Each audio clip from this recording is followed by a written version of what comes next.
title of the program we have this evening. This is the program that I'm sure most closely fits into the main theme of the display out there of what the Smithsonian and the U.S. Department of Agriculture and the American Library Association were trying to convey and we're trying to get across in having this traveling exhibit tour throughout the country. And we're very fortunate this evening to have three gentlemen who are literally farming in nature's image.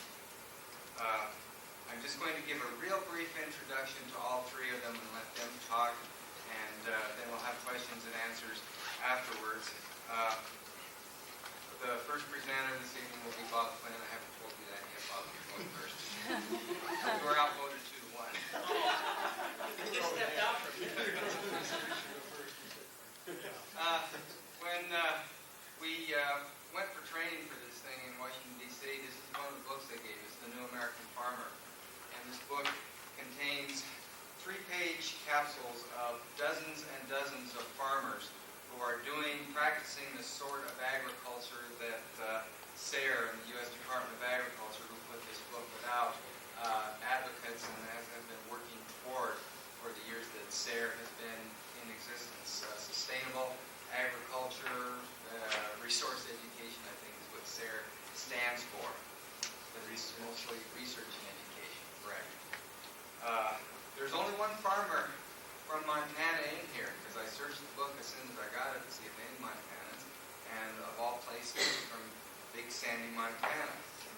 Bob Quinn has a wheat operation on 4,000 acres, according to the book. I'm just going to read you very briefly what the SARE book says about Bob. When Bob Quinn took over the 4th generation 2,400-acre wheat farm near Big Sandy in 1978, it was a conventional grain and cattle operation.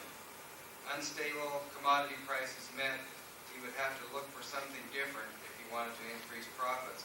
Armed with enthusiasm and a PhD in plant biochemistry from the University of California, Davis, Quinn began overhauling the family ranch. First, he established a wheat buying brokering company in 1983 to increase his earnings through direct marketing. With a partner in California, Quinn began marketing the farm's high-quality, high-protein wheat to whole grain bakeries. When the demand was greater than what they could supply, Quinn began buying and marketing wheat from his neighbors. And I'll let him finish the story in just a minute, as soon as I do the introductions and the other two, and then I can get out of the way and let you guys talk. John Tester is also from Big Sandy, and it was just by pure coincidence that we got two farmers from Big Sandy, because I learned of John from other sources. The people at Arrow in Helena, who have the exhibit right outside the door here, recommended John highly, as well as Bob. And bottom line, according to John's little bio that he emailed in, he characterizes himself as a drylander farmer. He's a 3rd-generation farmer, farming ground that his grandparents homesteaded in the teens. In fact, most of the farms that you find around Big Sandy, that land was originally homesteaded sometime between 1900 and 1915, like very much of eastern Montana and most of the highlands. John graduated from college, Great Falls, in 1978 with a Bachelor of Science in, believe it or not, music. And he also taught music at high school in Big Sandy, is that right? For a time, as well as farming.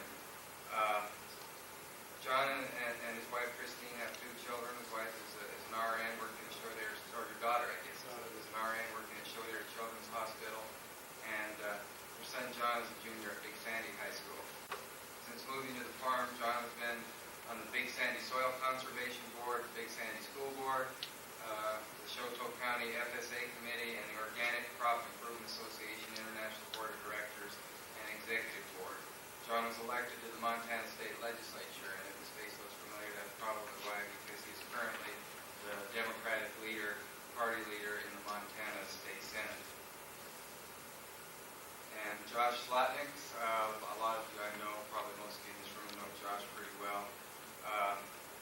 Josh is a former Peace Corps volunteer with a degree in philosophy from the University of Montana, a certificate in ecological horticulture from the University of California, Santa Cruz, and a master's degree in agriculture extension and adult education from Cornell University. Josh has been farming here in Missoula for the last 11 seasons. He's the farm director for the Garden City Harvest Project and the director for PEAS program at U of M, which means Program in Ecological Agriculture and Society. Josh is a co-founder of both of these entities 7 years ago. So those are our three people, and Bob, it's all yours. You can either come over here or sit over there. Okay. Well, I got to sit down a long time today driving, so I'll just stand up for a while. I have a few slides. Let's see, can we give at least the front of this? We can, I'll tell you what we'll do. Let's see. Try a couple things here. Wow, now people, everybody knows free. Let's try that. All right. Is that going to work? Yeah. Now where am I going? This one doesn't go out. All right. It's all or nothing. Take them all off. Can you see Okay. I can talk to her. Whatever you guys want. Can you see Okay. Well, as Don said, thank you very much for inviting us here tonight. We appreciate all you folks coming out. We want to keep this really informal. If I say something obnoxious or doesn't make sense, just interrupt me anytime. And then we'll have time at the end also for questions. So, you know, John and I are from Big Sandy, and this is what we looked out of our picture window at every morning. That goes over a lot better when we're in New York or something. I know that you guys know. The only way we can see that out of our picture window if it actually is a photograph hanging there. But it's something for us to dream about. For those of you who haven't been on the other side of the mountains, Big Sandy is right here. This is the Golden Triangle area of Montana where the highest protein wheat in the country, we like to say, is raised. Big Sandy sits on the edge of it. John is west of town, and I'm southeast, just a little bit north of the Missouri River. It's pretty much cattle and grain country. This is what the town looks like before half the people moved away. This is our farm. We're about 12 and a half miles southeast of town. And this is the landscape. The Bear Paw Mountains lies about 6 or 8 miles from our place. The Missouri River lies about 5 miles to the south of us. There's Missouri. In our area is where the whitefish of the Missouri are. So it's quite scenic.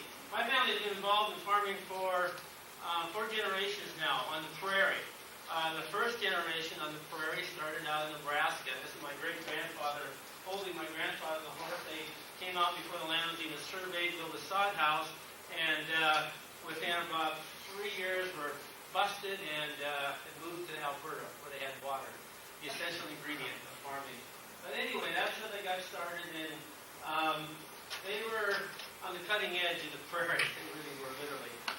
On the other side of my family, my grandmother's family started out in the prairies of Iowa, and at the turn of the century, right in 1900, moved to Washington, and this is how they were seeding in those days with horses. Gathering the crop in with a header box, cutting the grain, and then taking the grain to a thrashing machine. And they thought in 1900 they were on the cutting edge of agricultural technology, and they were. This is Big Sandy. In 1916, the yields that year were nearly 40 bushels to the acre. And this picture was published all over the country, showing that this was the heart of the breadbasket for the northern Great Plains. It was mostly publicized by the railroad, of course. We wanted lots of people out here to give them business.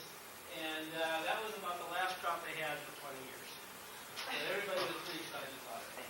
Then my grandfather's first tractor was a Clee track, and he was one of the first in the neighborhood to get a full-time combine. This is in the late 20s.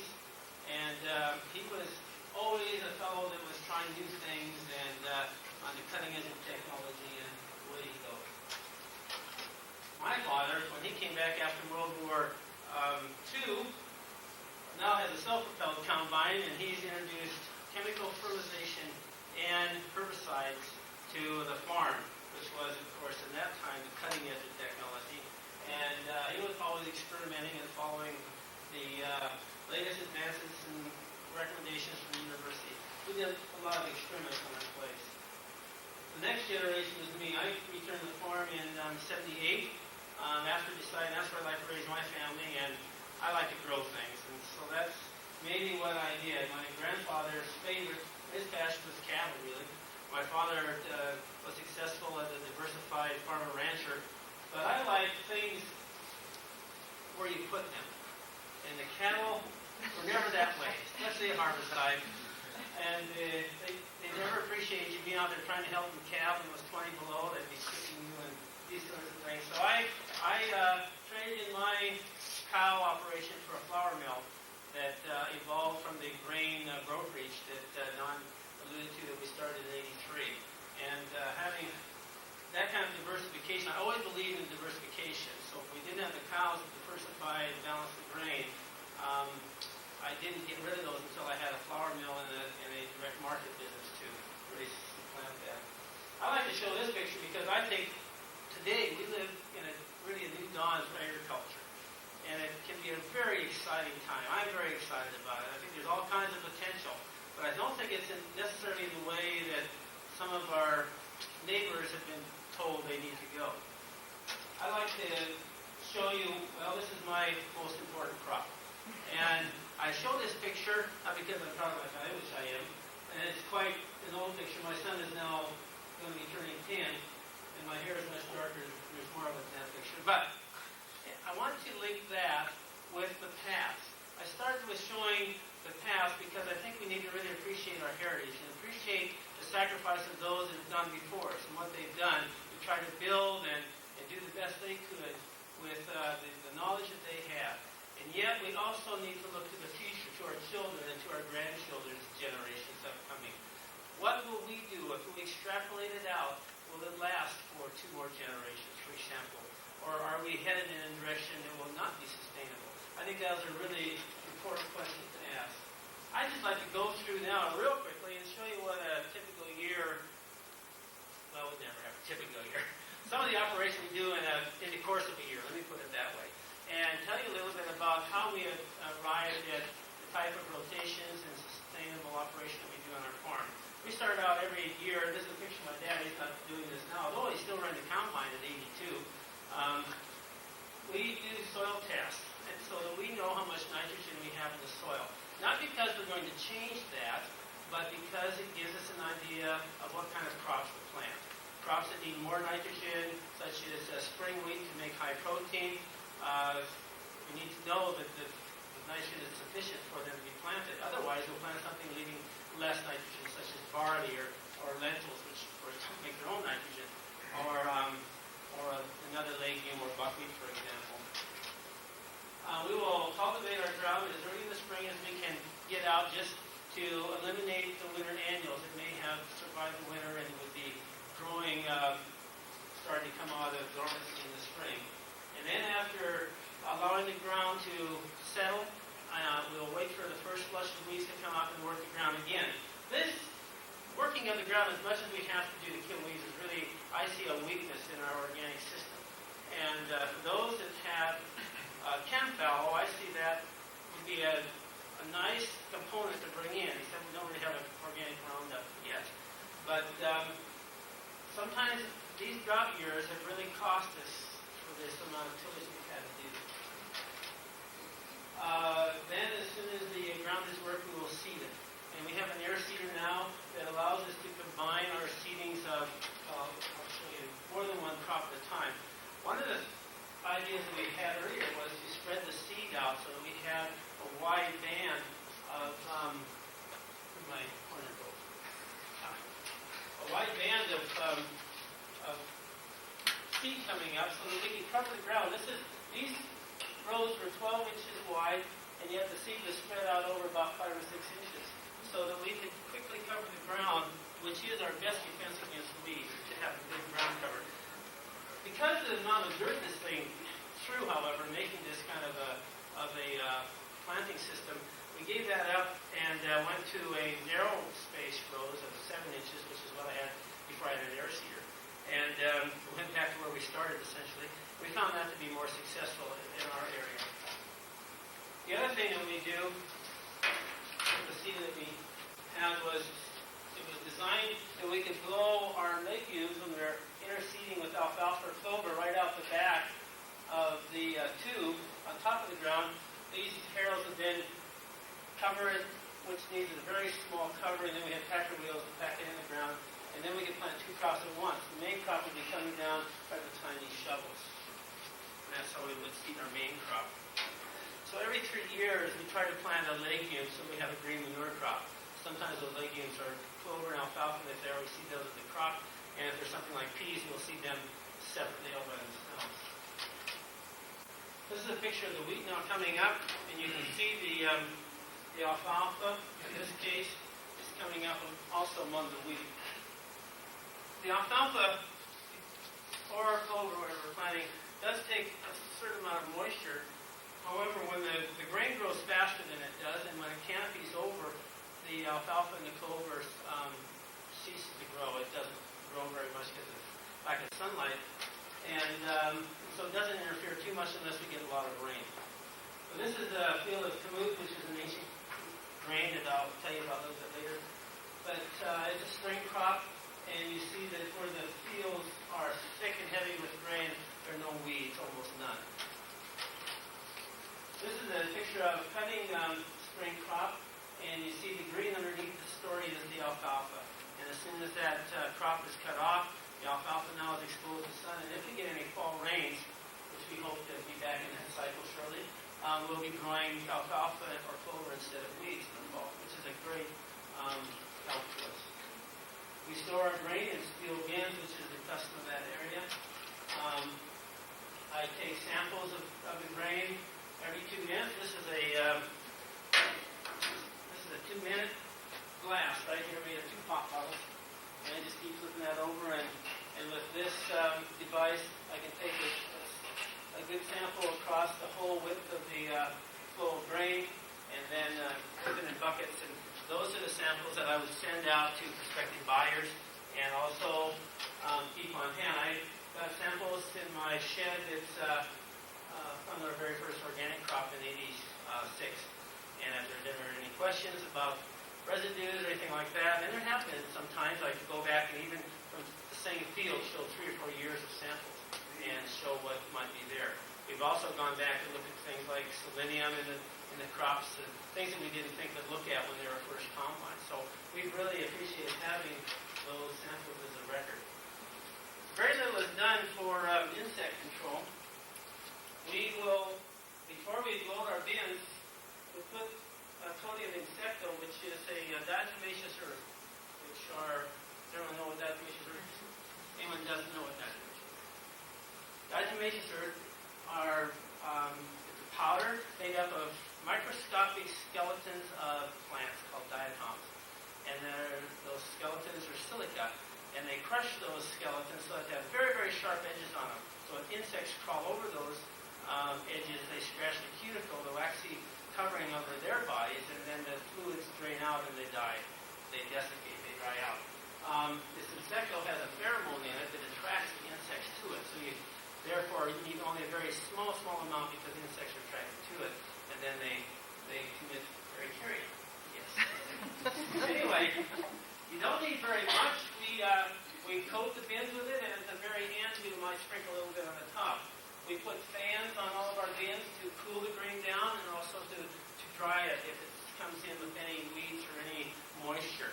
And usually in August when we're doing most of our harvest, it's easy to dry the grain down to less than 10% moisture. And when you have 10% moisture less in your crop, in your grain, insects cannot grow because there's not enough moisture to support them. The other thing we do is as you load the bin, it will form a cone at the top. And at the top of that cone, because of convection currents, will draw up moisture to the very tip top of that cone, and it will be a place where insects can begin to grow. And we level that off. So we don't have any place that allows insects to begin to accumulate. The next spring, in these fields that we planted, something like our alfalfa in, the first thing out of the ground is the clover, the alfalfa. And if you have a seeding like this, 1 or 2 plants per square foot, within a very short time, you will have a complete cover of the field. If we're planting alfalfa, we will harvest hay the second year, and we always have to roll the ground to push down rocks so that we can put down our cutter bar to cut the hay as close as possible. We have a lot of rocks in our area that the glacier brought in along with all the good soil, so we can't be complaining too much. This is what our alfalfa will look like. On dry iron alfalfa, we'll get one cutting normally a year, and that's it. It will produce about 3/4 of a ton, and it's our best weed control on our farm because no weed can compete against alfalfa. And even wild oats, which is a very serious weed for us, will be controlled in this way. Another nice thing that alfalfa has done, we've had some areas of some fields that have had potholes in them, or buffalo wallows, we call them, where almost nothing would grow. And even after fertilizing in a conventional way for 30 years, it still hadn't improved that soil that much. But after 4 or 5 years of legumes over a course of a 15-year period, those have nearly disappeared. And so it gives dramatic proof of the soil building capability of legumes and how much better it is to build your soil rather than just feed the plant by dumping out a bunch of chemical fertilizer. And that's what we try to do as organic farmers. We focus on feeding the soil, and the soil takes care of the plants rather than feeding the plant, not caring about the soil. Here we are haying. I'll slip through these real fast because you've seen the hay operation before. We make mostly mound bales and we sell to neighbors if we don't have cows any longer. Now the second year, I usually do this at night because my neighbors, they already think I'm crazy, you see. But to follow up what they consider a pretty great crop of alfalfa, they would just think it is a heresy in its worst form. But for me, it's my fertilizer. You can't just take things out of the soil year after year and not ever add anything or replenish it. Some people do it out of a bag and think they can buy it in town. I grow mine, but you have to add something. So this is what I contribute.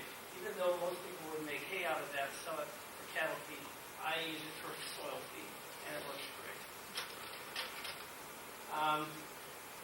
As an organic farmer, it's very, very critical and important to keep precise records of what you're doing. So these are all the fields on our farm in 94 at least. I put this on computer now, but this shows you can do this without computer technology in a very easy and cheap way. I ordered a map from the USDA and overlaid it with tissue paper and color-coded the different fields of what crops I plant. I write on there the different operations, when I do them, the dates I seed, the dates I cultivate, the dates I harvest, what the yield was. In some corners it'll be up here. There'll be the rainfall, how much and what day it fell. 94 was a pretty good year, you see. It goes clear down here. It was a much shorter list the last couple of years, so. Anyway, the reason that this is so important is because of trends. When you're farming in a new way, you are learning all of the time.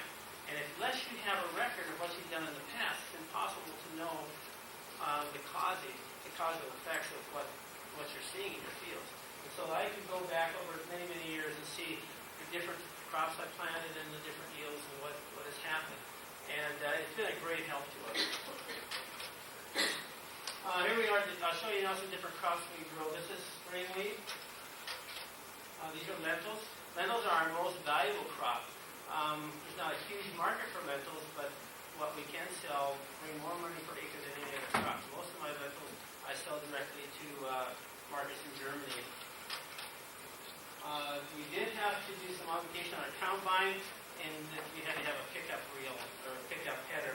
And that's about the only thing different with any of the crops that I've added to our mix. This is buckwheat.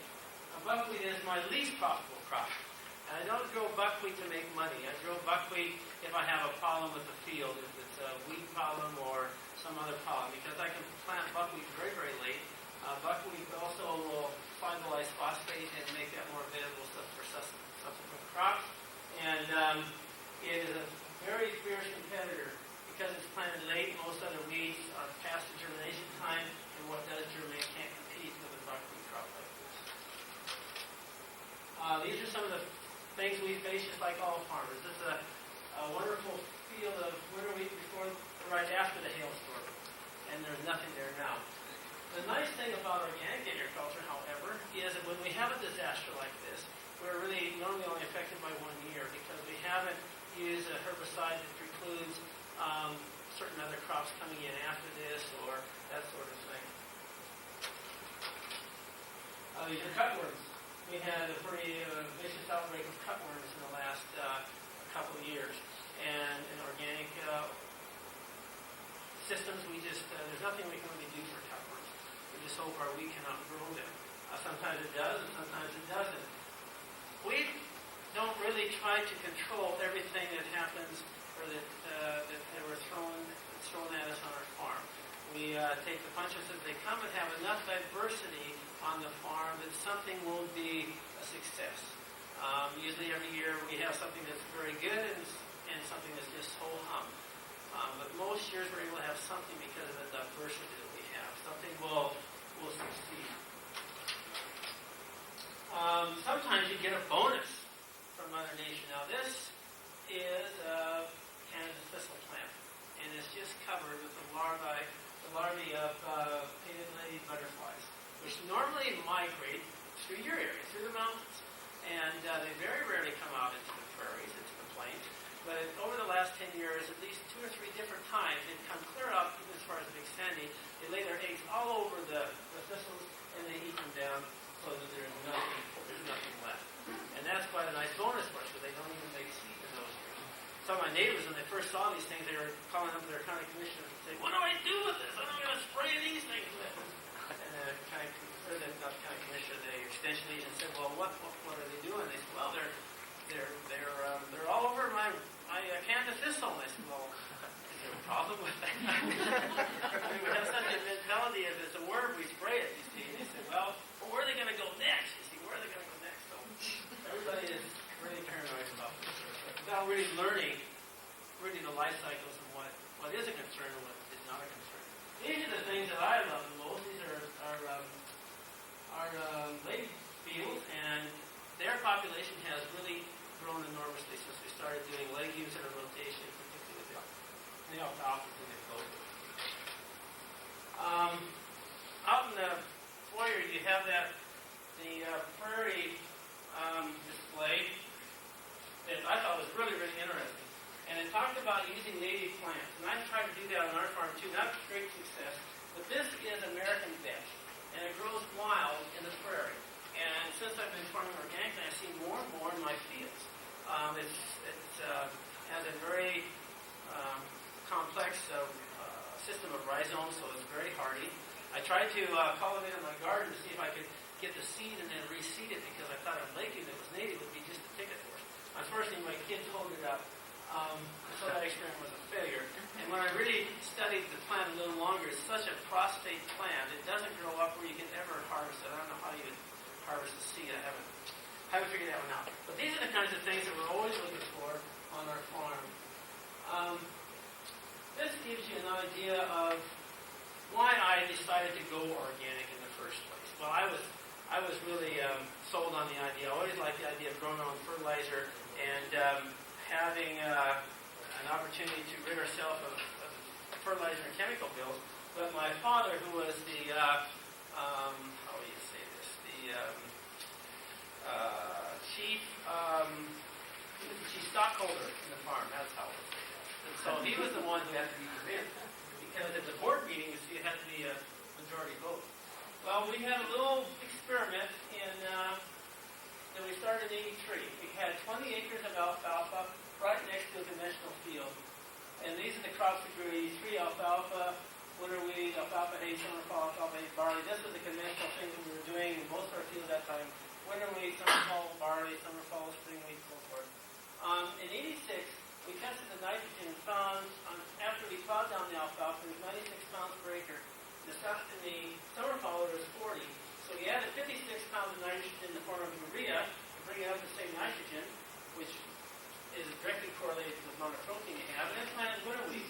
The next year in '87, this is our first organic crop now, we had 33 bushel of winter wheat in the organic field, 34 in the conventional field, 15.3 protein in the organic, 16 in the conventional, and that was very impressive to my father. He couldn't believe it. The weed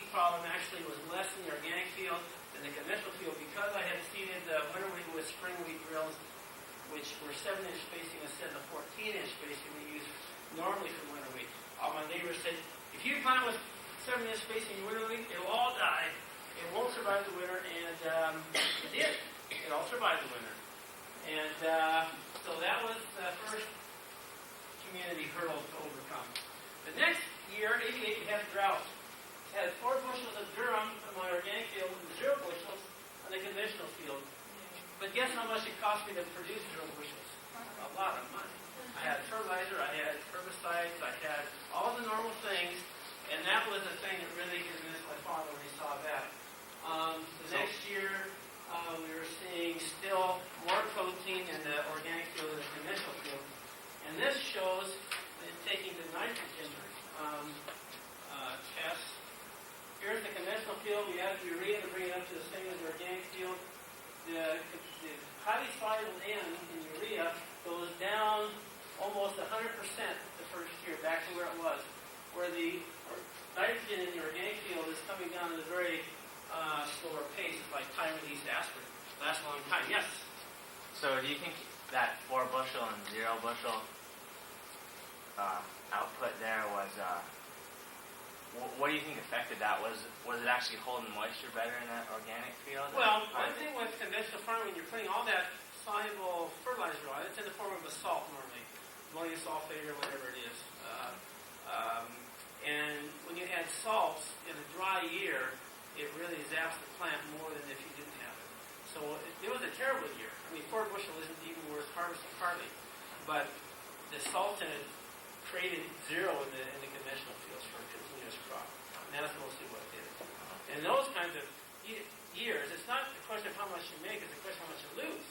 And the nice thing about organic farming is you're not losing near as much. I mean, we're not making any money at that either. We're losing money, but we're not losing near what we would lose if we had all the inputs that we'd have in conventional. I tried all kinds of different legumes to see which would produce the highest protein, because in wheat, what we sell is protein. That is our market in California. And after trying all kinds of different combinations of clover and peas, and preparing for summer, fall, and buckwheat should be the legume, but interestingly enough, it had a little bit of a spike there. We found that alfalfa produced more protein than any of those others. And when comparing it to sweet clover, which was a big competitor to it, alfalfa stood head and shoulders. Even a very wet year like 93, where everybody's proteins conventionally was down in the range of 11 or 12 or even 10, our proteins were up at 14 on alfalfa ground, which was a big, big help to us. This gives you a little bit of an idea of what our rotation is like. And we started out with, this was in 94, that's over almost 10 years ago. Now it's changed. One thing with organic farming, if you're not changing, you're really not organic. And that's one of the principles I've learned. 10 years ago, this is what we were doing. We'd start with winter wheat, we would go to lentils, or camut and durum, or spring wheat. And then the third year we go with camut and durum, or buckwheat over here, and then underseeded with alfalfa, doing alfalfa hay, and then green fallow, and started over again. What we've learned now, the lentils, we can't have any volunteer in the lentils. So we start out with lentils, even though they don't need the nitrogen, we'll usually put the lentil in summer fall just so that they're absolutely clean. We'll put the camut down in summer fall so we get the highest protein possible, on the green manure, fall green manure. And these other crops are pretty much unchanged. Every year we go down our rotation, we have less and less nitrogen, so we have to grow crops that require less nitrogen. And that's how that works. These are some other experiments. That little green plot, that was supposed to be a winter wheat for the whole field. And this little place right here, this is all that I had. And the reason was I filed my green manure down too late and took too much moisture in this winter field because it was too dry. That would have been a big problem, you see, but this is the neighbor's field. And so when they look at that and they look at mine, they think, aha, we're right all the time. Quinn is really correct. But those are some of the things you learn.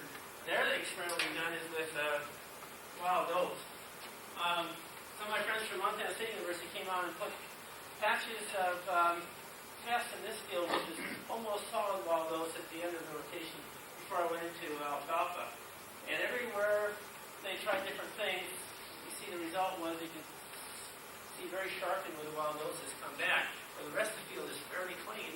And their tests also verified what I had learned, that alfalfa is the best control for wild oats, of course. There's an experiment we did studying sweet clover, doing different plow down and mowing dates and that sort of thing, and then trying different crops on it.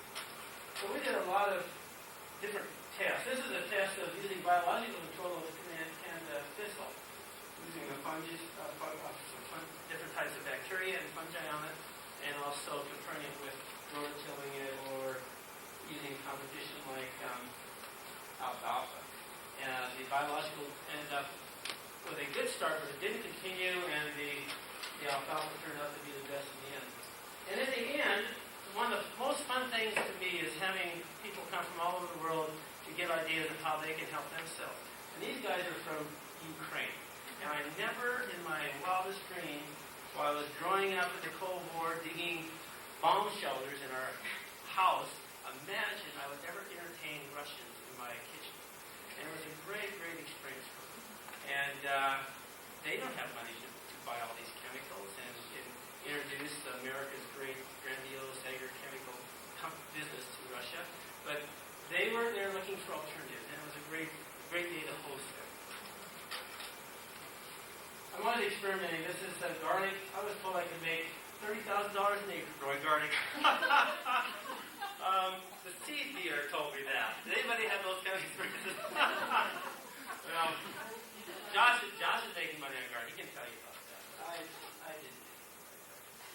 Let me tell you just a bit about my marketing. We started a company. I started a company called Montana Flour and Grain. Marketed all my grain through it. Never really made a lot of money, but it really helped the farm's economics because I could market everything that I grew through this company. It also gave me contacts all over the world that helped with the Kamut, which I introduced later, and provided a new business to Fort Benton in our county. And now it hires 10 people there, and I sold it 3 years ago to one of my employees. He worked for me for 7 years, and he's making more money than I ever did because he's there every day. But it was an opportunity for us to create something that didn't exist before. We started out with stone mills. We didn't know anything about them either, but we survived. The salesman says all you have to do is plug it in the wall. If anybody tells you that, then you need to at least ask for a manual. We didn't have a manual. Anyway, we started out small and just learned as we went, and within about 5 years we were able to build a cleaning plant to go with it. And now we ship flour, which these are 100-pound bags in. There's only 50 you can ship now. And grain, cleaned and bagged all over the country. And all goes out mostly or in bulk bags. Mostly in trucks. We do a little bit of rail, but the railroad hates to work with people with more than one car at a time, and they've lost some of our cars. It's a whole other story. And the last thing I'll share with you is my story of Kamut. We call it the wheat you can eat. We started with a handful of an ancient Egyptian grain, and we thought that it would be a great thing because of its novelty. It was 3 times the size of regular wheat. It came from a tomb in Egypt, so they said. Which made a great story in the beginning. It has a sweeter taste than modern wheat, and it's much higher in protein and minerals and vitamins. I seen an old man at the county fair in Fort Benton passing out this grain in the early 60s, and he said it had come out of a tomb, and his son had sent him a few kernels from Europe, and he grew them, and passed it out as a novelty, and nothing much came of it. Nobody was interested in it. It had no market. I was eating a bag of corn nuts one day in California. I was graduate school there, and it said on the back, corn nuts. It was a giant corn. I thought, I wonder if they'd be interested in giant wheat. So I called them up, and they said, yeah, we might be interested in that. And I called my dad, and I said, see if you can find some of that old King Tut's wheat that the old fellow was passing out the fair 10 years ago. And so my dad started around the neighborhood, and he found 1 pint jar, about 2/3 full, with a few heads and grain, and that's what we started with, just a few handfuls in our garden. And we did. And to tell a story, I mean, that's part of marketing, right? So we said that we had pictures of Tooth, we had pictures of Egypt, and after I went there a couple of times myself, and I found the stuff growing in the Upper Nile. I had a partner in Egypt that was doing all reconnaissance for me. Probably, and after having seen some of the grain coming out of the dunes myself, and seeing that it's all carbonized, nothing has ever been proven to grow that's come out of the dunes, even though it's in the literature everywhere as folklore. Probably, this is Cairo. And on the back streets of Cairo, someplace, some guy made a real good deal with an American airman for a few coins. Told him this was out of King Tut's tomb, and that's the rest of the story. But when you look at the grain, it does look quite a bit bigger than modern wheat. The first product that we tried was pasta, and it makes a better whole wheat pasta than any of the durums, because durum makes really a very rough, textured pasta, even though it has all the fiber and everything that you really need. But we refine so much of our food, and pasta is probably the prime one, besides white bread, that's refined. Semolina is the white flour of durum that's used to make pasta in this country. But with food, you can make a very nice whole grain pasta. This is the first cereal that was made. Arrowhead Mills made this, and they're one of the national leaders in organic grains. And when they came out with this cereal, and it went to the top of the market within a few months, that really put us on the map. And from there on, that happened about 91. Then it became easier for us to convince other companies to try to make products. It was always my idea with the Kamut to try to do what I could do best, which is to grow it, and then find people who did what they could do best, which is manufacture different products, and then marry the two ideas together, and not try to go into vertical integration from the top to the bottom. And that's worked out very well for us. I found that Kamut was, I should tell you the name. We looked in a hieroglyphics dictionary and found the word for wheat in ancient Egyptian, and it's Kamut. And since ancient Egyptian language is a dead language and not in common usage anywhere, we were able to trademark the name. And so the name Kamut is my trademark. It doesn't mean I own the grain. I tell my friends that God owns the grain, but the trademark belongs to me. So anyone can grow it and use it any way they want, but I control the use of the name Kamut. If they want to call it Kamut, it has to be organic, it has to be a certain protein, it has to be free of foreign material and all that sort of thing. We have a very strict regimen of what we will allow the use of our trademark with. After a few years, we started going to food shows, and these are the types of products that we had. It went into breads and pastas and cereals.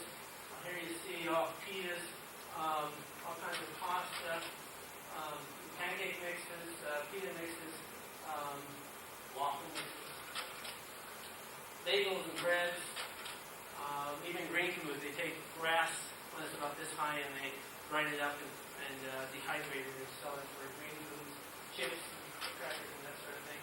My parents were a great help for me to get started, and so I always like to show this picture and acknowledge their contribution, even though my dad was quite reluctant in the beginning to make the change into organic, or allow me to change the whole farm to organic. I must acknowledge my appreciation for him allowing me to do that. One of the turning points was when we went to a food show, and thousands of people came by and said, "Oh, thank you for growing this. We really appreciate you doing this." And he saw there was a market there, and therefore was a little bit more reassured about the risk, overcoming the risk of a better market, and that's what we've been able to do. Also at the food show, I got an experience that you guys who are in market gardening get to do every week, that us poor old grain farmers like John and I hardly ever experience. And that is someone coming up to me, and it was I'll never forget it. A lady came up, just took my hand, just shook it like this, real hard. She said, "Oh, thank you for growing food for my family." And you're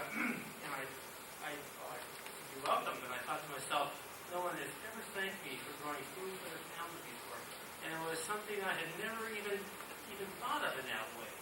And it makes you think of your farming a lot different when you think that you're growing food for someone's family rather than just a commodity. And you guys, I know that you know what I mean, that do the market garden and the farmer's market, because people can say that to you often, but we never hear that. And that was a great experience. We now got to Europe, and this is an example of our booth there.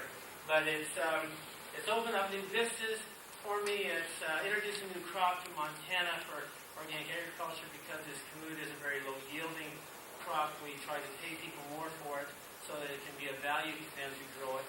And we also have found a crop that can't be duplicated really outside of our region because it's of a susceptibility to disease. It only really grows successfully in Montana, Alberta, and Saskatchewan. So that's what we have found. And I brought a few products. I'll pass these around because these are very neat. Some of these aren't so much. This is, you might think of this as a bedtime snack because if you read the ingredients of this food and honey cup, the first ingredient is honey. So it's a great treat. And if you'd rather have it without honey, here's some food puffs without honey. And you can get a little better idea of the flavor of the grain, just the way it is. So, I know it's done well over my longest office down with John together. Don't worry about it. But thank you very much. To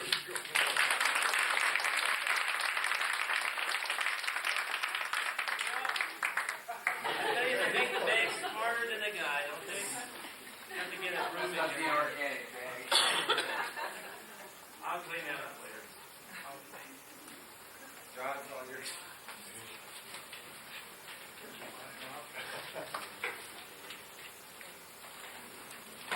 Well, I too would like to thank you for this opportunity to tell you a little bit about my passion in agriculture.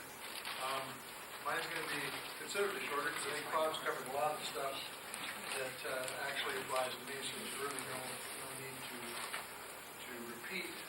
I do want to tell you a little bit about farm from the beginning because it's important in where we're at now. As very similar, my grandparents came in 1910, scouted the place, went back to the Red River Valley, got a hold of all the cousins and the brothers, and they came out and started farming in about 1913. First thing they did, and they came from the Red River Valley, which is primo agricultural land in the United States, and they stopped 12 miles west of Big Sandy, which I will never ever understand, but that's adventure. At any rate, they came, and one of the first things that the Swedish folks did for sure, and maybe the others did too, is they built a big barn. And that's what my grandfather did. He built a barn. It's about 70 by 120, and a huge barn. In 1914, and without the power tools, without the hydraulics, with scaffoldings and hammers and nails, they built the barn. And in 1917 or 18 it was, a tornado came in and took the barn down. And then they rebuilt the barn in 1919, back to the way it was. And that year, the next year, they had a tremendous drought. Drove my grandparents back to North Dakota for a couple of years. My mother was born there. Then they came back in the early 20s and continued on and survived through the droughts of the 30s. In 1943, my folks took the place over. And in the 1950s came the advent of chemical agriculture with water-soluble fertilizers and pesticides and herbicides after World War II, which my dad did. He never got into water-soluble fertilizers, but he did do the herbicides. There was a weed called sourdock on our place, and nobody would buy land because of the sourdock. It was herbicides that eliminated the sourdock. And so it was a great thing for them at the time. In the early 60s, for diversification, you heard Bob talking about diversification. It's absolutely essential in agriculture, particularly today. My folks started a butcher shop, a custom butcher shop, and ran that until they retired, along with the farm, 1,200 acres at the time, and they retired in 78 and moved to Coeur d'Alene, Idaho, where they still live.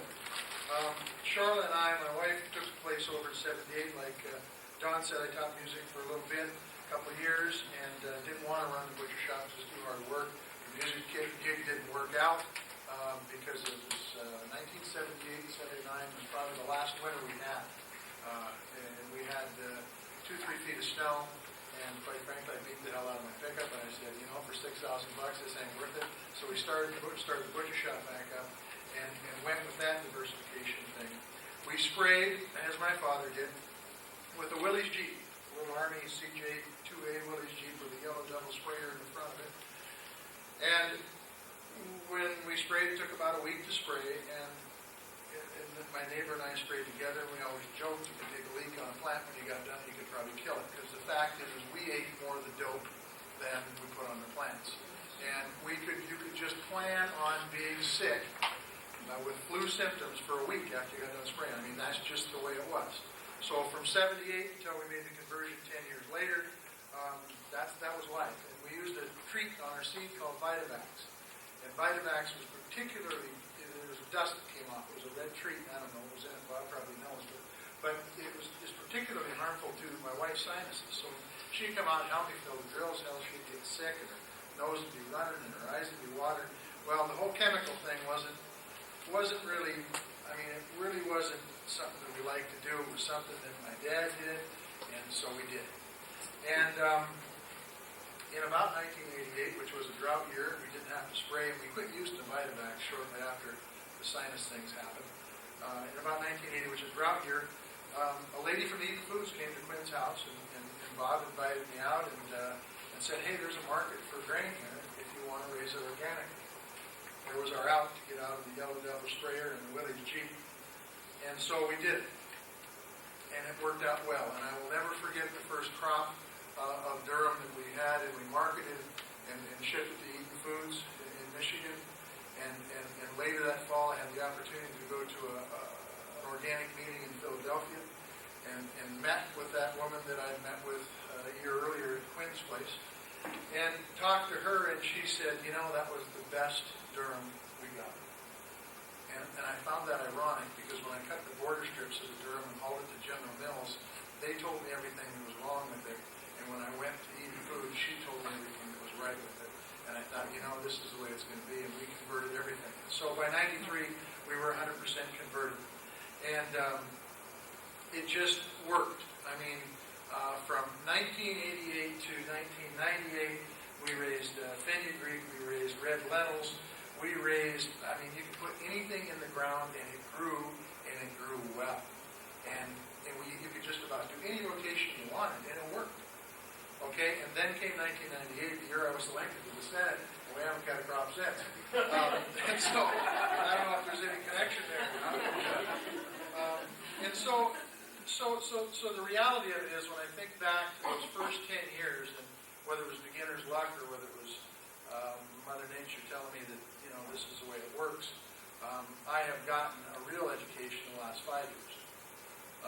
Because the last 5 years have been just the opposite. And what has really kind of rubbed salt in the wound somewhat is the fact that the conventional neighbors have reaped big. And I'll give you an example. This year, I've got all spring grain in because of protein. I typically raise spring wheat. The spring wheat, this is not a spring wheat year. It occasionally happens this way, and it's been this way for a while. But I went over to help my father-in-law, who lives 20 miles away. 45, 50 bushel winter wheat is what we got. I will cut maybe 10 bushel spring wheat this year. Now, that's not to happen. But the other part of it is that all the crops that, the red lentils, the buckwheat, the millet, all of them didn't make it. So we've got a situation. Bob touched a little bit about on the organic Roundup end of things. We've got a situation that's very, very difficult right now for me, because as things work so very well and the rotations work so very well, and I saw the organic matter in my soil go from 0.6%, which is very, very low, up to nearly 2%. Over the last 5 years, because of tillage and because of dry conditions, it has just went right back to where it was before I went into organic agriculture. My organic matter, I hate to even test my ground to see what it was. And the amount of cover on my ground is just pitifully nil. I mean, I just took out 400 acres of recrop in the last 2 weeks of recrop, buckwheat, and lentils, and I just cut my peas. They went 200 pounds to the acre, which is terrible. I mean, I cut 100 acres. In 1993, I cut more off of 10 acres than I did off that 100 acres by far. So the upside is that when things work, they work very, very well. And when things don't work, there's some real catastrophes potentially out there. If we get a lot of wind this year, I'm going to have some real problems. And so I'm going to have to be very careful when I ridge my land up. to make sure that the wind erosion is taken back. Now, on a whole, if we had 12 inches of moisture per year, which is what we get where I'm located at, on a whole, if we get that kind of moisture, I will take far more product off my ground than the conventional guy will. And the ground will be healthier. The quality of the grains and the lentils and the buckwheat and the millet will be better. The yield will not be quite as good on the grains, but you'll make up for that in the other crops that are in rotation as far as product. So, everything works. Moisture is the key ingredient. We haven't had it in my neck of the woods for 5 years now, so it's kind of a challenge. And so, if you think back to the beginning, and I'll wrap this up very quickly, Josh, so get ready. If you think back to the beginning when I talked about my grandparents coming out of the place, and there's nothing there but grass, and they built a farm, and they had to work their hinds off to build a farm because they had no equipment. And the next year, it was taken down by a tornado, and they survived. It's time for me to buck up and the wife to buck up, and it'll get better. If it doesn't get better, well, I guess there's nothing to worry about. And that thought has crossed my mind too, as far as where we're at environmentally, as far as the global warming picture. I mean, I just went in today and got a license for a little car trailer. The lady who did the licensing's son works on the North Slopes in Alaska. Last week was 80 above there with thunderstorms. They have never seen it that warm, and they have never seen thunderstorms. I mean, this is wild stuff that's going on there.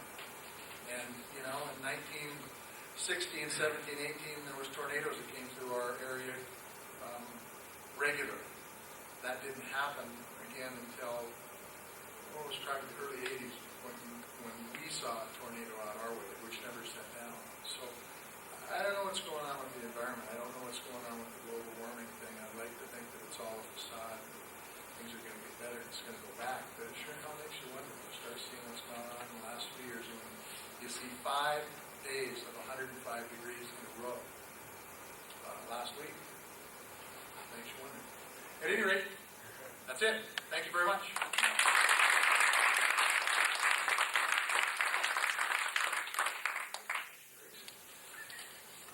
So you may have heard that saying, people say, standing on the shoulders of giants, right? Giving acknowledgement to the people who come before you. Sitting next to the giants right here, I feel definitely out of place. It's a treat that I can hang out wildlife this afternoon. I don't have a long farm history going back 4 generations. A different type of story, I think, just as much an American story, but not a long generational story. Here's my quick story, just so I match with the other guys. So, I left the University of Montana in 1988 with a degree in philosophy, which meant I could read really difficult things and write really difficult papers about them. And I joined the Peace Corps. I left for the Peace Corps right after I graduated from college. I'd been able to convince the people at the Peace Corps office that I should do this job where I worked at a rural high school and worked on agriculture projects with the agriculture teacher as well as taught English because I'd had agriculture experience. I must have had agriculture experience because I went to high school in North Dakota. Really what I'd done was buck bales. That's it. Going up there. You're a strong person, you can buck bales. But that was better. That was more agricultural experience for most people. So I got sent off to Thailand to do this job. Wanted to figure out how I could transform myself into a useful person. I noticed that the young men I was working with, people I was working with, could grow their own food. They could build their own houses. They could fix the equipment that they needed to fix. And that they were part of the community. Everybody knew them and they were doing things that other people valued. And I had to think about, I had this crisis when I was 23, 24 years old, sitting on my deck under the banana tree going, geez, that's no good to anybody. Who cares about this stuff?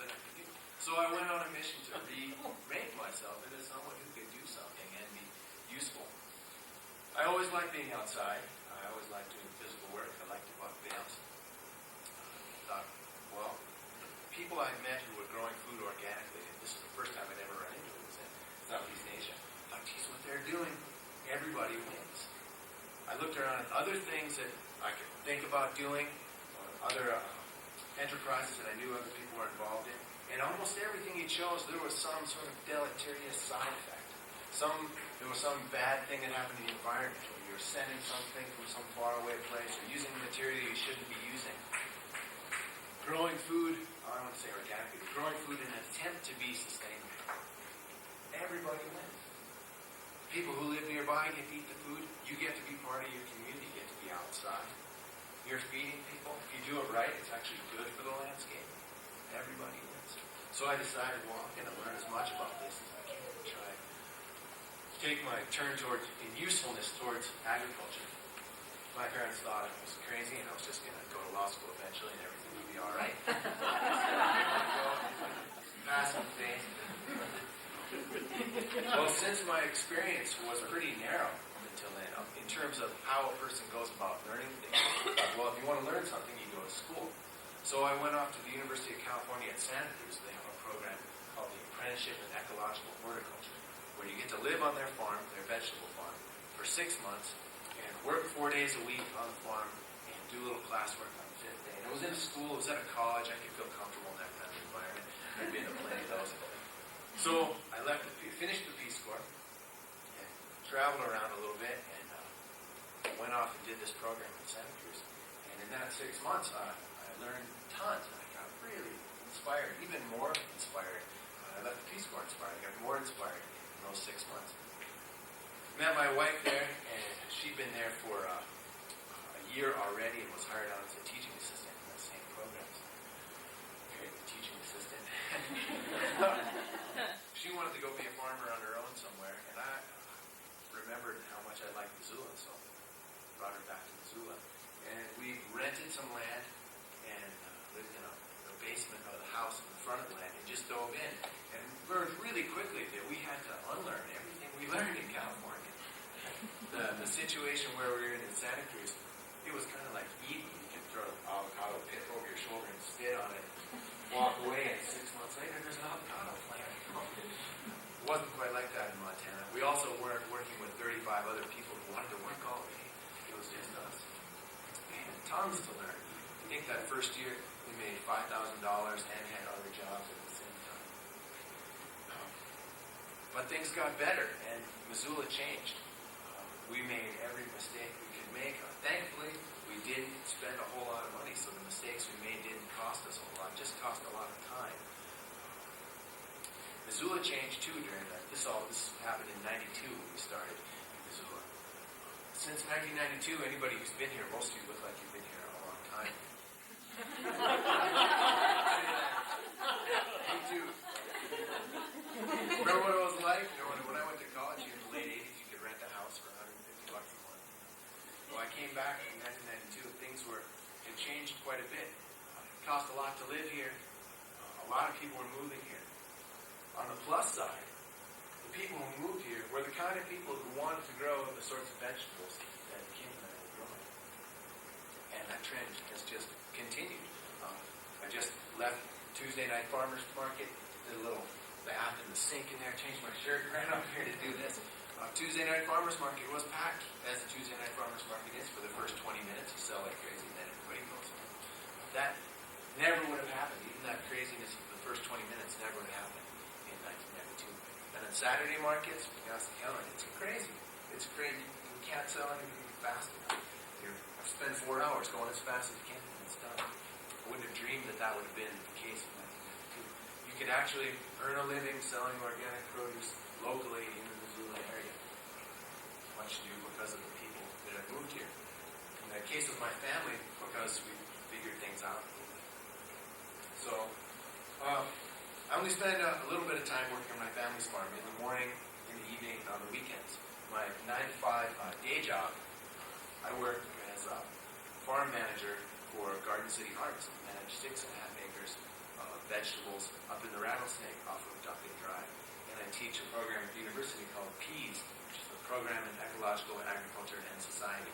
We called it PEAS because we couldn't come up with a better vegetable acronym. Tried out corn, college, kale. Then we could have been Peace program. The Peace program, we have University of Montana students up at the farm 4 days a week from 8 to noon. And on Fridays, we have class and then we go on a field trip and visit a farm in the area. And at noon each day, we cook lunch out of the food that we've been growing, which I think is just as important to cook and eat the food you're growing as it's selling it or anything else. It definitely brings that whole group of students together. So there's a little background. The subheading on this for this presentation, for this event here, was Farming in Nature's Image.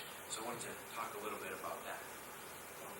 I can't say that the vegetable farm that I manage is farming in nature's image. I wish that it was, and there's all sorts of things I wish we could change.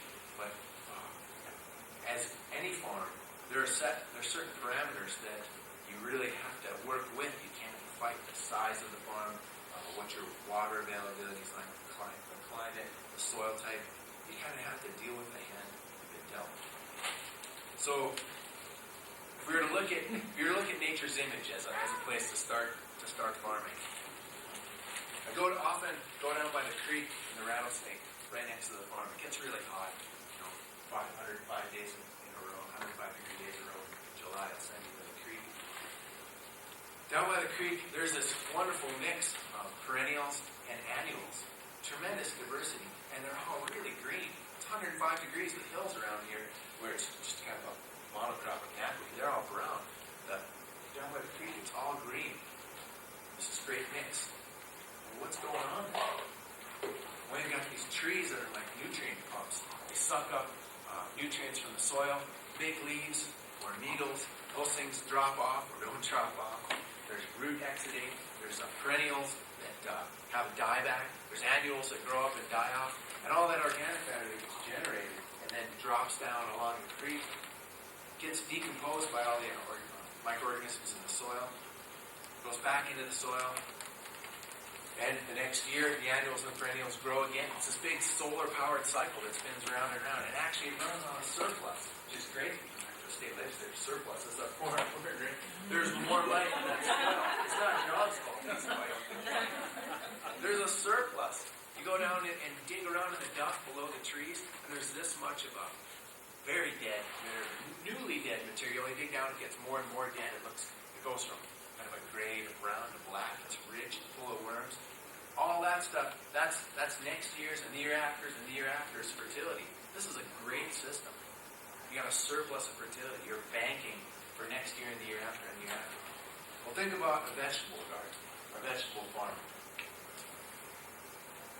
We got all kinds of green material out there at the farm up in the Rattlesnake. If you drive by or bike by, it's all brown knapweed, and then bam, there's this big explosion of green. Right? We're taking nutrients from the soil, the solar-powered cycle, lifting those nutrients up, putting them into all this greenery, and then twice a week we go steal it. At our farm up there, we have a 70-member CSA. I'll tell you about a CSA in a little bit. But basically, what that means is we get food to 70 families twice a week. So you get all this greenery coming up full of all the vitamins and nutrients and minerals from the soil, and then we go harvest those zucchinis, and carrots, and cucumbers, and squash, and salad mix, and beans, and peas, and onions, soon-to-be new potatoes. We take all that stuff out of the system, take it right out, and bring it down the road. It's gone. So this great cycle that you have along the creek, where the nutrients come pumped up, go into the leaves, drop down again, go around and around. Ours goes like this, up, down, gone. It's not like nature at all. Our farming is not like nature at all. So we have to do some things to accommodate, to try and make that cycle whole again. So what we do at the farm that I manage, a few things.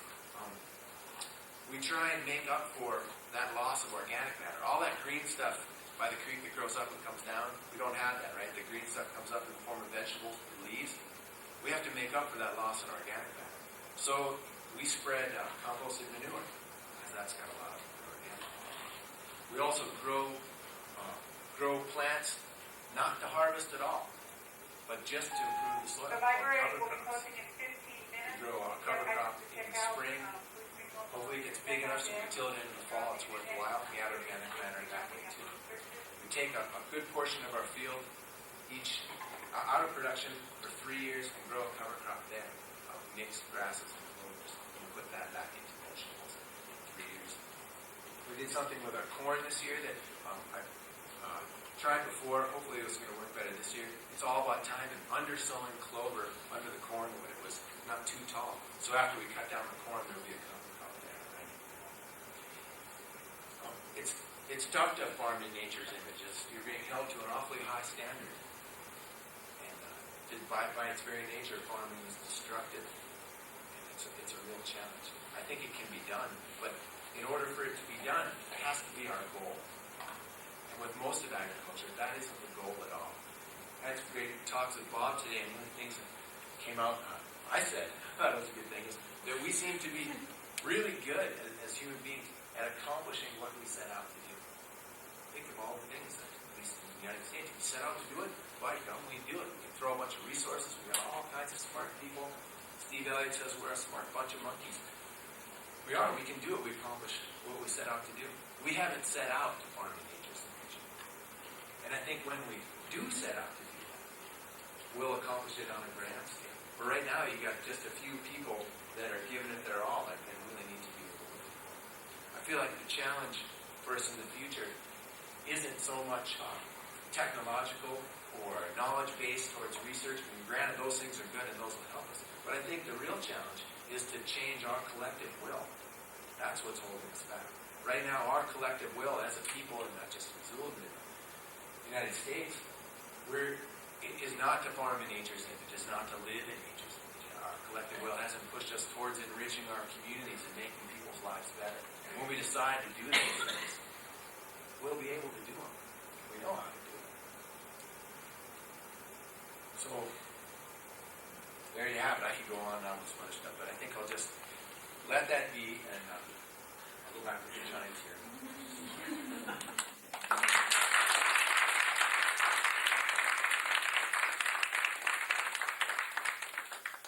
Questions, and then direct your question to the individual, or maybe two individuals if you'd like to have answers.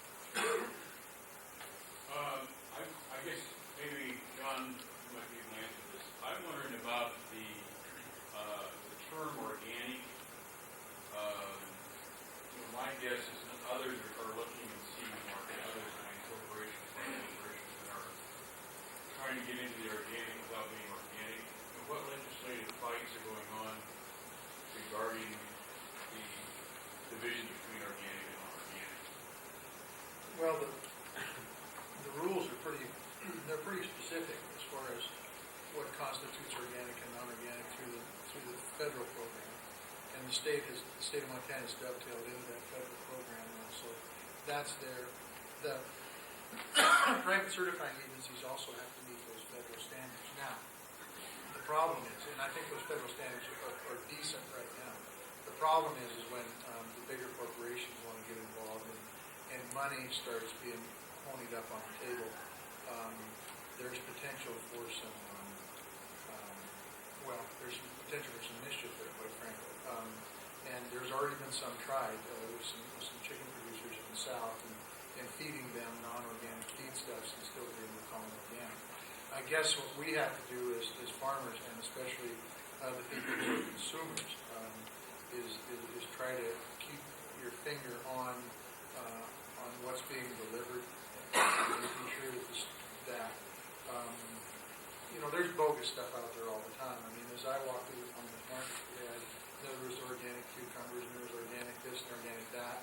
And the first question I wanted to ask, but it's really not important in the farmer's market, quite frankly, because you're dealing with the people who are raising the product. So if you want, you can go look at their product and see what it is. But I guess the first question I wondered is I wonder if this really is organic. I mean, it's always the first thing you think of. But the regulations are there for enforcement. I feel really good about the program we have in the state of Montana right now. It's just in its infancy.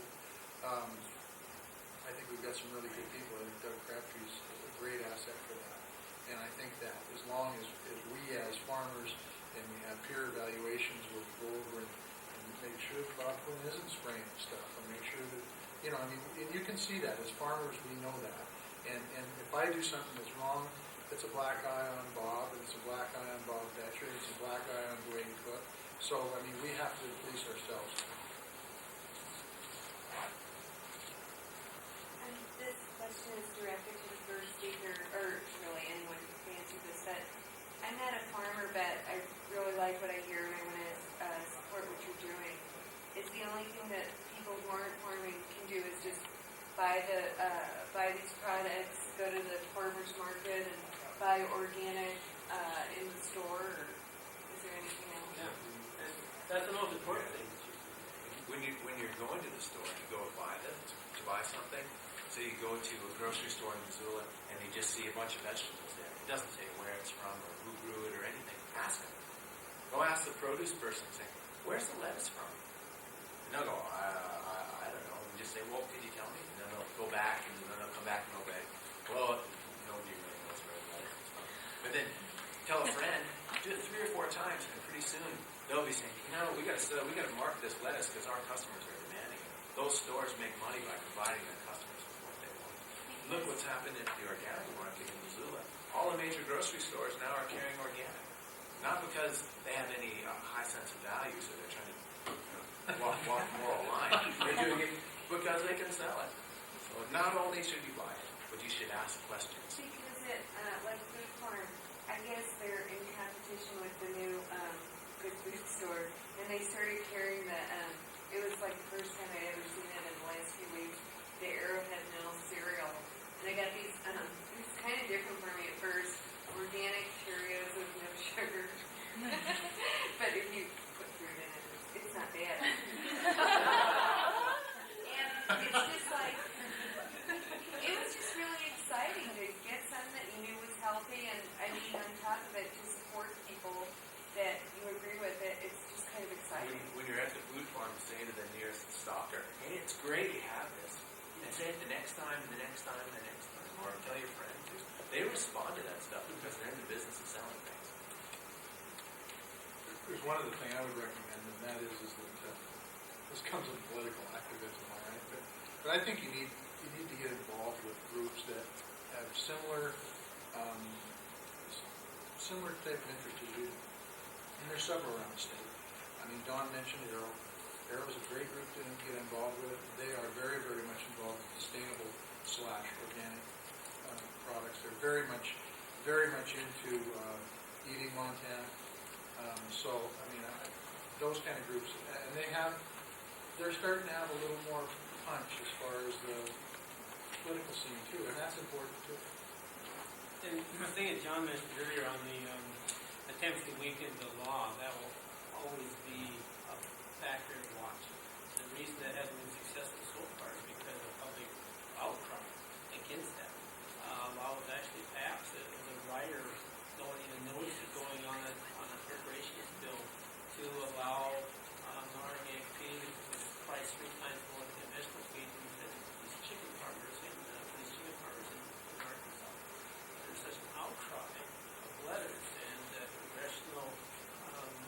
I contacted all 3 of our congressional representatives, and I wasn't the only one. They said many people had called them, and that makes a difference. If I'd been the only one that called, or John was the only one that called, nothing's going to happen. But when they get 5 letters on one subject, that's all of a sudden you're on the radar. And I was on the National Organic Standards Board when we first came out with the recommendations to USDA for the standards.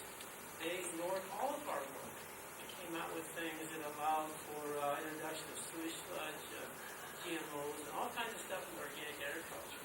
And there was more of an outcry by the general populace to that issue than any other single issue that ever came out of USDA. And they were required to stop going down that road and turn around and go back to the original. So it's only the diligence that everybody gives it. And people at the food store here in town keep their customers aware of things. And they come up with several other groups that John mentioned too that send out messages on the internet so people know what's happening. And you need to respond. Everybody needs to respond, and that's very important. Can I just say one thing to that?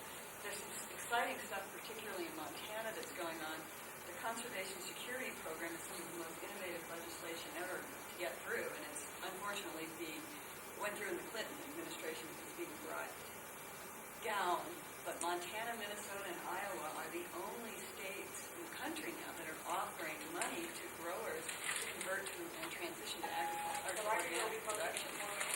And that is something that people need to write to their legislators about now, because the conservation security program is going to be, the money's going to be taken away if we don't do that. So that's an important thing. The Organic Farming Research Foundation, Arrow, they all are membership based, and for $15, $25 a year, you can help keep all those emails going out to these kind of programs. Farmers can't do it alone anymore. It's got to be the public. Yeah. Too small part of the whole pie. Yeah, 3% of the vote is going to be heard more. Party levels. How many people do you employ to keep your farm running? Did the two of you do it alone? Or you and your families? Or do you have to employ them? I have a full-time partner now that's even taken over and running the farm for me. We farmed together for 7 years, so just the two of us would do the farm work for most of the year during harvest. My sister and my father would help us, and that's all we had. It's my wife and I and children and my brother if things get into a pinch. But I mean, if you work it out acres wise, that's about the same as Bob was, because we're at about 1,800 acres. So this is really funny. So you got 4 people? For harvest. 4? Well, count the kids for it. 4, that's good. Okay, so at my family's farm, we have 4, my wife has 4 employees, and then I help quite a bit, and we have just about 3 acres.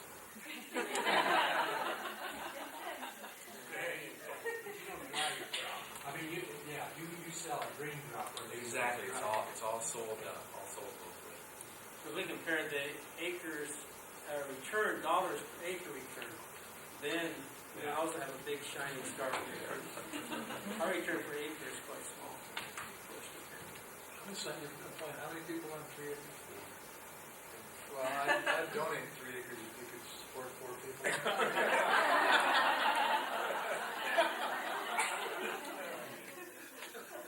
Other questions into that? Yeah, I was just wondering about market demand, and I get the sense that there's currently more market demand than there is production. But like all the farmers in Montana suddenly switched to organic, there wouldn't be a big enough market right now. So maybe you could talk about how much demand there really is, or how. Well, there's very good demand right now, and I think that demand could go up exponentially if there was more product out there. And quite frankly, a lot of mine, and I don't tell my neighbors this because I don't want to end up in trouble with them. I want to live peaceably with them. But More in trouble. yeah, more in trouble. That's true. But a lot of my expenses deal with things like overspray, deal with things like border strips, deal with my biggest weed problem is not weeds. My biggest weed problem is encroachment. And so if everybody did it around me, first of all, it would make life a whole hell of a lot easier for everybody. And I think everybody would eat healthier, their minds would work better, and we'd have a whole better society. I don't think you need as much money to survive if you got good thinking people.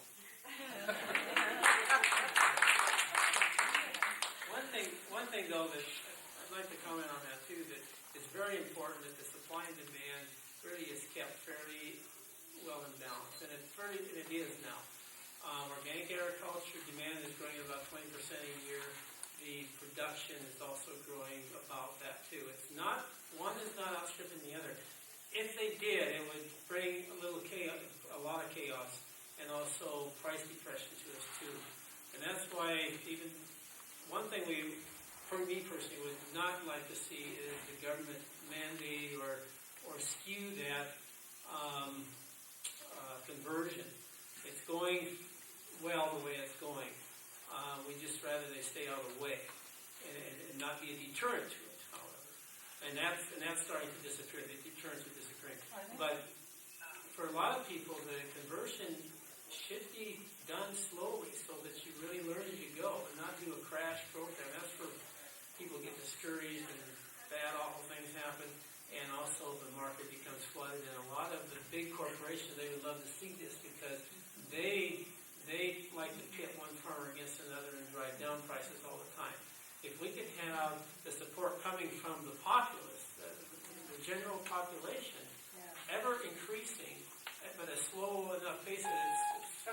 can be met in an organized way. We'll be much better off than just these crash and these big cycles of up and down. Do you see any specific ways that the big companies are trying to make this crash? Make it crash? Yeah. Well, they've made a big effort to make the organic standards as weak and watered down as possible, so that make it easy for a lot of people to get in quickly and easily. And then they have cheap commodities. They want to really maintain the commodity mentality of cheap commodity prices and availability anywhere they want to pick, and they name the prices. Another thing that they've done to, I think make the market crash is in the last 15 years, my neighbor's chemical use has gone up double, at least. And if you take into consider that and the kind of, God, I'm having words tonight, brainwashing that goes on via the media every morning, every noon.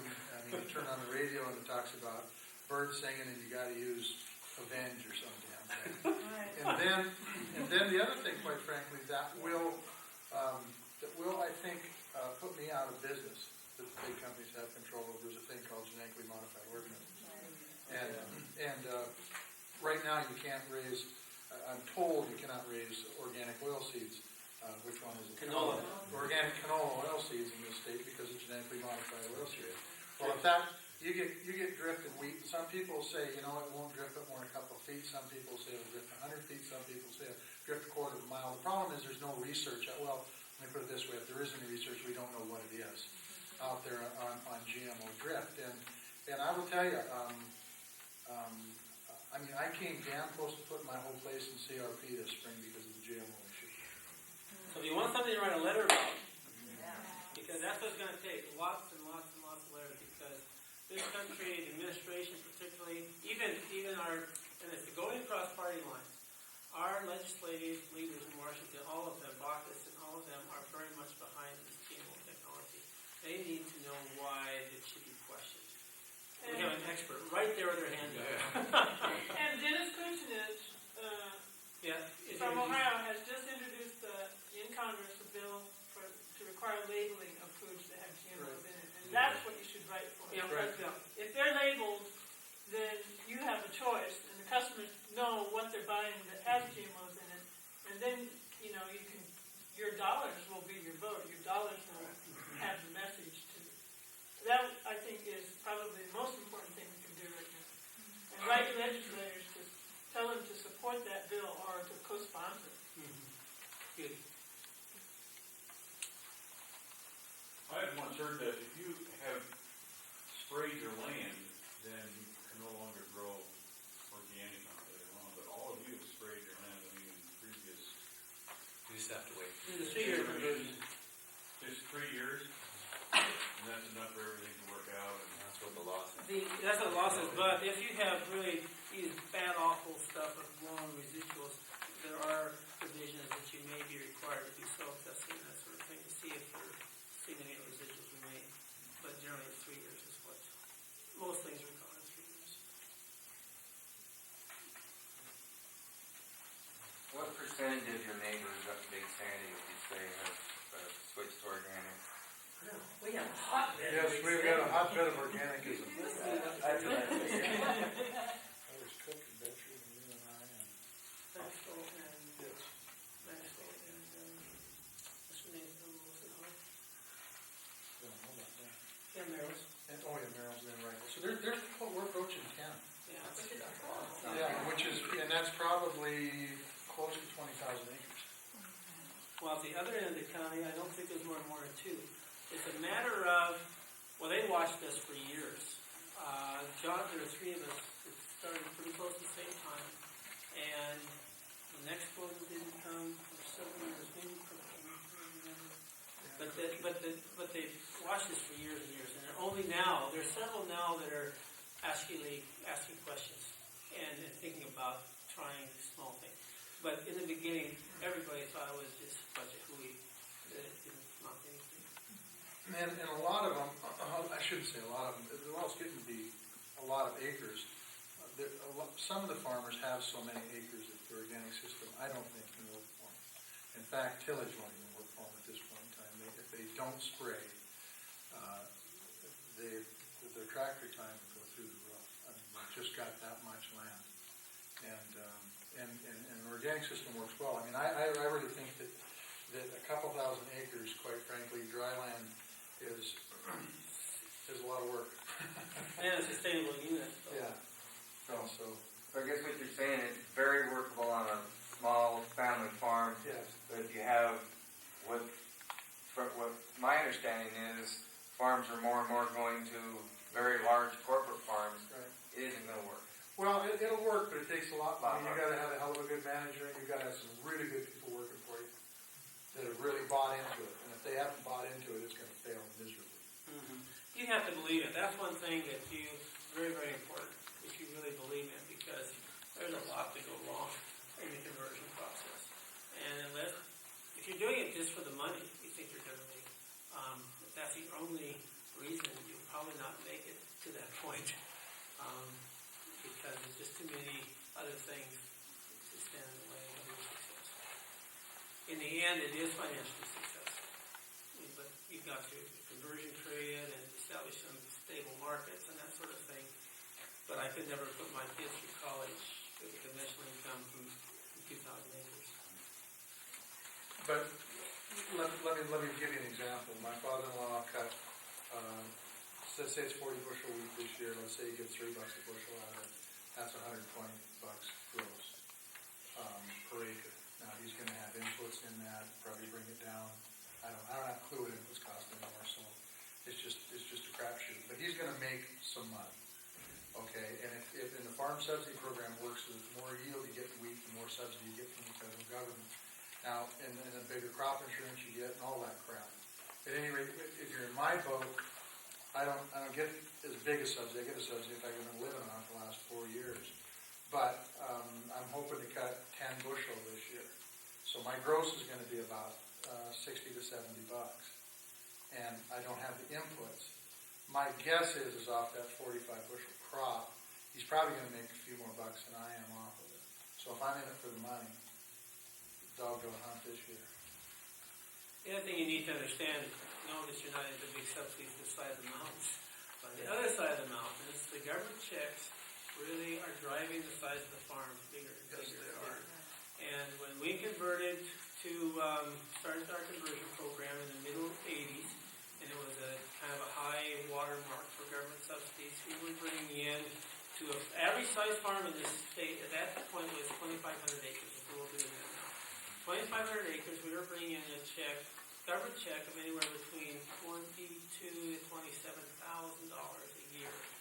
My chemical bill and my fertilizer bill ran right at $25,000.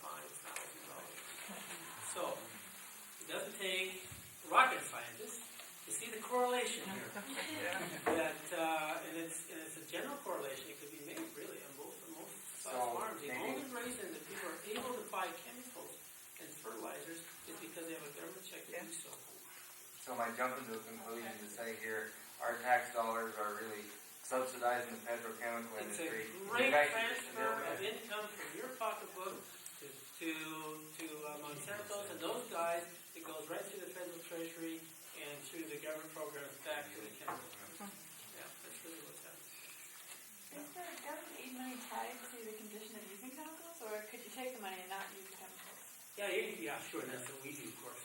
John and I do.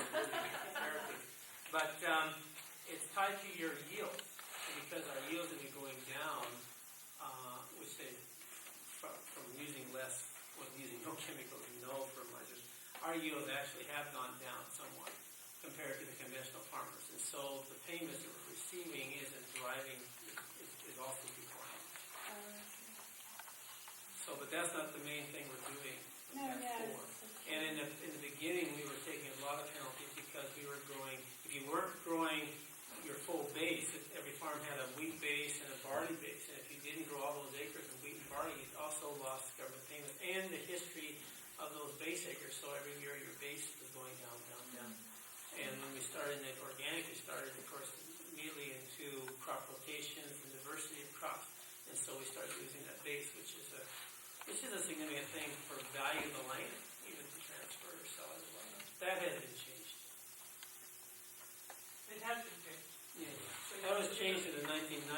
penalized by that. That penalty for being organic was removed. That's what I was saying earlier, if they just remove the penalties, we don't need a lot of subsidies. If we had good prices, that's what everybody would prefer to live off of. And my goal is to be done with the government subsidies before they're done with me. But after seeing what happened to this last farm program, which was supposed to phase out the subsidies, when you got to the 7 years, the phase-out period, right back on the gravy chain more than ever. The government really doesn't want to phase out subsidies very bad because they really have their hold on agriculture. And if they have that control on the majority of ag in this country, they can dictate cheap food policies is what they are taking to the people at election time. Everybody has plenty to eat and food is cheap and they figure, most things are well. And that's the problem with the mentality of the cheap food policy. I don't think we appreciate it, and that's Josh and I'm talking about that either. In this country, we don't appreciate the value of good food and the amount that costs the farmer to grow it, and how he should be rewarded for that effort, not from the government treasury, for heaven's sakes, but from the people who are actually eating it and appreciating it. So that's my political soapbox. Did you say that the organic penalty was removed in the new farm bill? It was in 1990, so that was 2 farm bills ago. But it sounds like there's still an organic penalty. Not an explicit one, you're saying, but now it's... Well, you used to have to keep a certain amount of land in base acreage, and that went out in 1990. 1990. Yeah, but the yields are based, well, they've uncoupled even recently now the yields. Well, no, they haven't. They brought that back in. The yields are coupled to your farm payments. And so if your yields have declined or if you're in different crops, the big challenge we had with Duluth, for example, I couldn't get crop insurance for it. And then, which didn't really matter when it rained, but now that it hasn't rained for 4 years, most banks will not allow the farmers to grow crops that they can't insure because they're just so much on the edge of it financially. Now, after 5 years, we're finally going to get it approved for crop insurance. But those are the kinds of things that we were penalized because of our diversity. Right. And, I'm sorry, going back to the GMO thing, is it really kind of, we're sort of almost getting devoured by the appetite of Monsanto? I mean, is there much resistance? Or I'm trying to get a sense of how... There's a lot of resistance internationally. And there's In resistance. Japan and Europe, people don't want to buy GMO crops. I think Right. that's the big card we can play here. Is that if Yeah. you grow these things, you're not going to be able to sell them. It's very interesting. I just got to say this before I forget. No, go. It's really interesting that in the GMO issue, the government is continually telling Japan and the EU that, no, you're going to take this stuff. I mean, we think you need to eat this stuff. Yeah.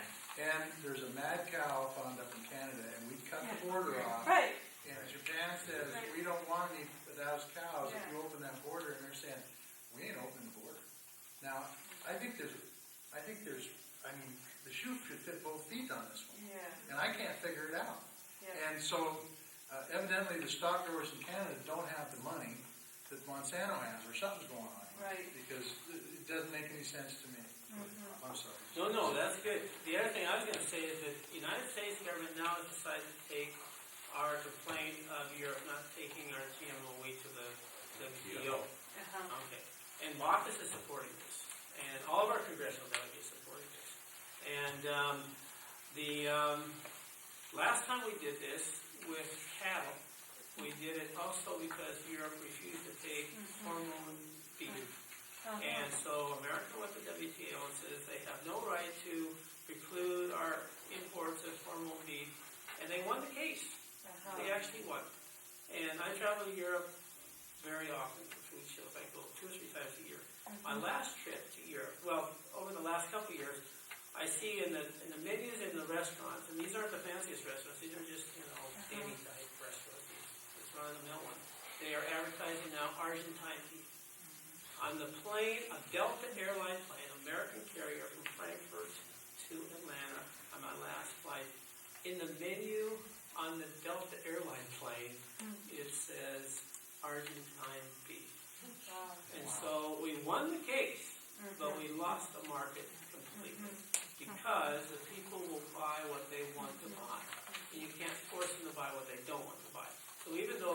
report says the market is open, so what?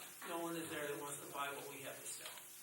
And that, to me, speaks volumes, and the grain people ought to be listening to that. But they don't want to hear it. Well, you've talked to our congressional delegation about this, I'm sure.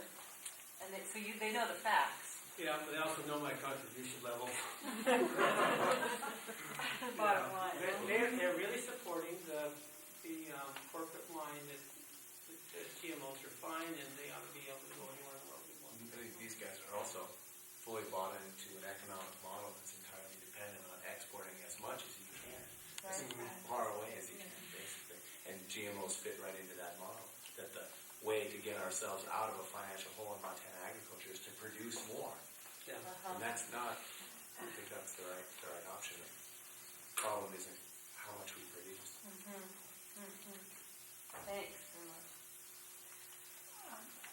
I was wondering, I had heard that there's some trademarked grains, or maybe I'm using the wrong word, but when the grain is sold, it's planted, and then either the seeds will not be usable to replant, or it's illegal to use the seeds from crop to plant the next. You have to buy them. What's the deal on Well, that? it's patented. You're probably talking about Patent, okay. You can't save your seed from Roundup Ready, whatever, and plant it again. That's like stealing music off the internet or something. You pay a big fine for that. And people have been saving seeds, especially with grains, for 10,000 years.